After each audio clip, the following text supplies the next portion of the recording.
कहते हैं दुनिया में अपने लिए तो सब जीते हैं, लेकिन जो अपने स्वार्थ को पीछे छोड़ दूसरों के लिए कार्य करता है वही महान कहलाता है। ऐसे व्यक्तियों का पूरा जीवन प्रेरणादायक होता है। इन्हें मरने के बाद भी लोग दिल से याद करते हैं। ऐसे ही एक महान हस्ती का नाम है मदर टेरेसा। दया, निस्वार्थ भाव, प्रेम की मूर्ति मदर टेरेसा ने अपना पूरा जीवन दूसरों की सेवा में न्यौछावर कर दिया। विशेष के लिए नहीं बल्कि हर उस इंसान के लिए था जो गरीब, लाचार, बीमार, जीवन में अकेला था। 18 साल की उम्र से ही नन बनकर उन्होंने अपने जीवन को एक नई दिशा दे दी। मदर टेरेसा भारत की ही नहीं थी, लेकिन जब वे भारत पहली बार आई तो यहाँ के लोगों से प्रेम कर बैठी और यहीं अपना जीवन बिताने का निर्णय किया। उन्होंने भारत के लिए अभूतपूर्व कार्य किए हैं। मदर टेरेसा का जन्म 26 अगस्त 1910 को हुआ था। इनका असली नाम अग्नेस गोंझा बोयाजिजू था। इनके पिता एक व्यवसायी थे जो काफ़ी धार्मिक भी थे। वे हमेशा अपने घर के पास वाले चर्च जाया करते थे और जेसस के अनुयायी थे। 1919 में इनकी मौत हो गई, जिसके बाद मदर टेरेसा को उनकी माता ने बड़ा किया था। पिता के जाने के बाद मदर टेरेसा के परिवार को आर्थिक परेशानी से गुजरना पड़ा, लेकिन उनकी माता ने उनको बचपन से ही मिल बांट कर खाने की शिक्षा दी। उनकी माता कहती थी, जो कुछ भी मिले उसे सबके साथ बांटकर खाओ।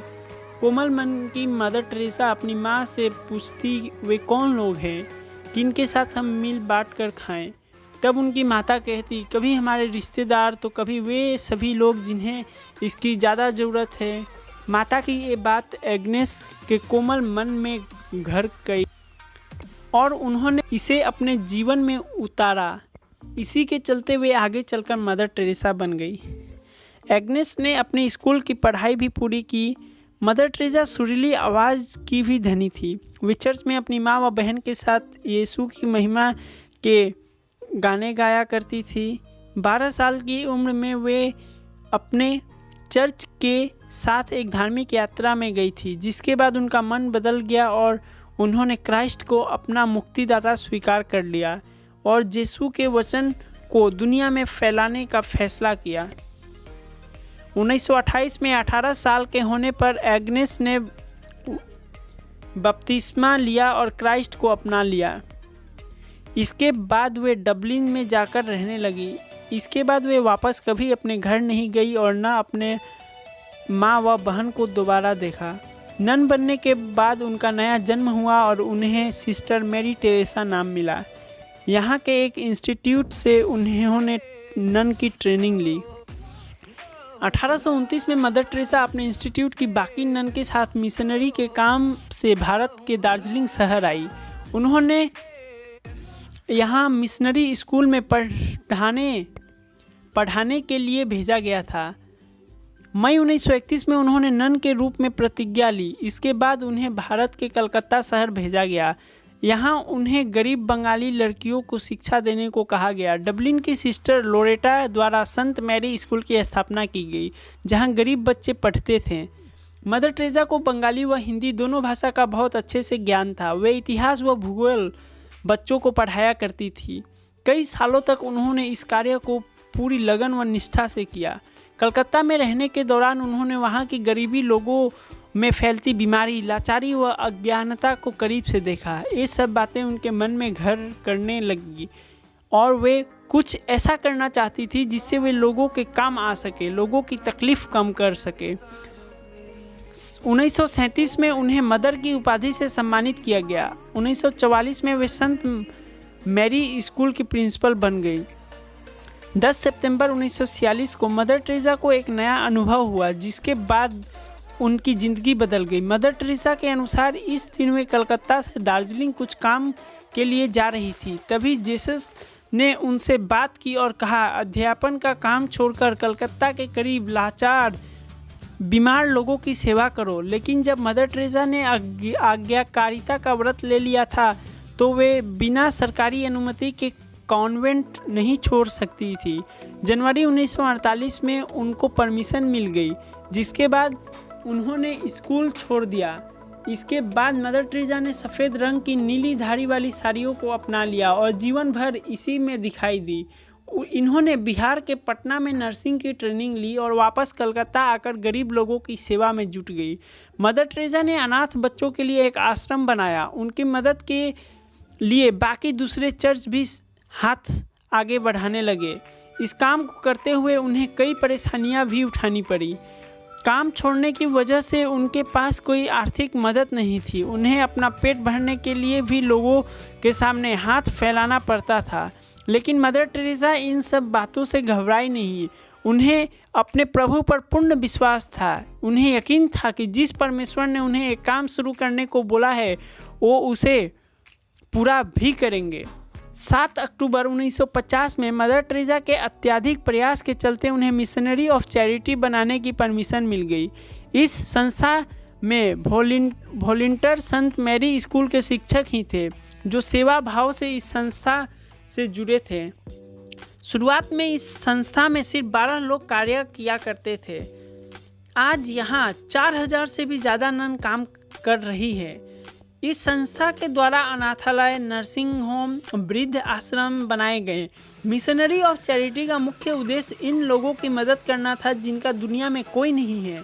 उस समय कलकत्ता में प्लेग व कुष्ठ रोग की बीमारी अत्यधिक फैली हुई थी।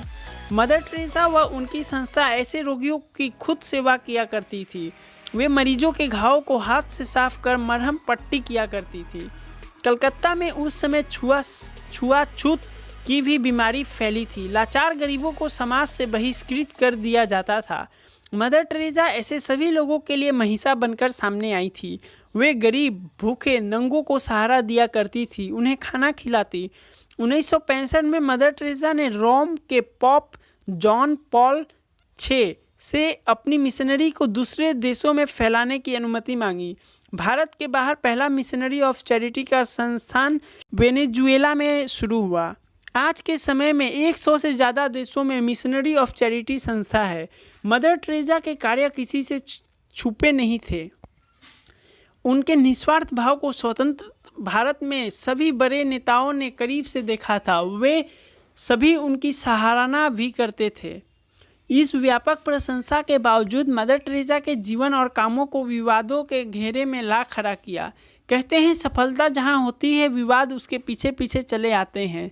मदर टेरेसा के इस निस्वार्थ भाव की दया व प्रेरणा को भी लोग गलत समझने लगे और उन पर आरोप लगाया कि वे भारत में लोगों का धर्म परिवर्तन करने की नीयत से सेवा करती हैं। लोग उन्हें अच्छा इंसान न समझकर ईसाई धर्म का प्रचारक समझते थे।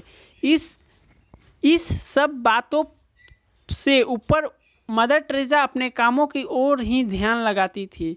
लोगों की बातें में न ध्यान देते हुए उन्होंने अपने काम को ज़्यादा तवज्जो दिए। मदर टेरेसा को कई सालों से दिल व किडनी की परेशानी थी। उन्हें पहला दिल का दौरा 1983 में रोम में पॉप जॉन पॉल द्वितीय से मुलाकात के दौरान आया था। इसके बाद दूसरी बार उन्हें 1989 में दिल का दौरा आया। तबीयत खराब के चलते भी वे अपने काम करती थी और मिशनरी के सभी कामों से जुड़ी रही। 1997 में जब उनकी हालत बिगड़ती चली गई और उन्हें इसका आभास हुआ तो उन्होंने मार्च 1997 को मिशनरी ऑफ चैरिटी के हेड पद छोड़ दी, जिसके बाद सिस्टर मैरी निर्मला जोशी को इस पद के लिए चुना गया। 5 सितंबर 1997 को मदर टेरेसा का कोलकाता में देहांत हो गया। 1962 में भारत सरकार द्वारा पद्मश्री से सम्मानित की गई थी। मदर टेरेसा को 20वीं सदी की सबसे बड़ी मतावादियों में से एक हैं।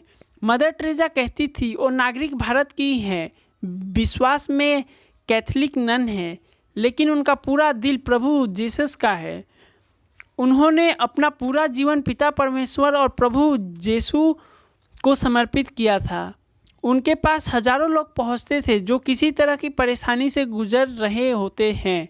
मदर टेरेसा उनके लिए प्रार्थना किया करती थी और सब ठीक हो जाता था।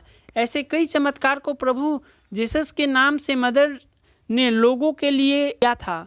मदर टेरेसा जैसी हस्ती की ज़रूरत आज भी हमारे देश समाज को है, जो दूसरों से अपने जैसा प्यार करे और उनके दुख दर्द को अपना समझे। मदर टेरेसा दया प्रेम की जीती जागती मूर्त थी। इनके जीवन से हम बहुत सी बातें सीख सकते हैं। ये कई लोगों के लिए आदर्श हैं जो इनके जैसा बनना चाहते हैं।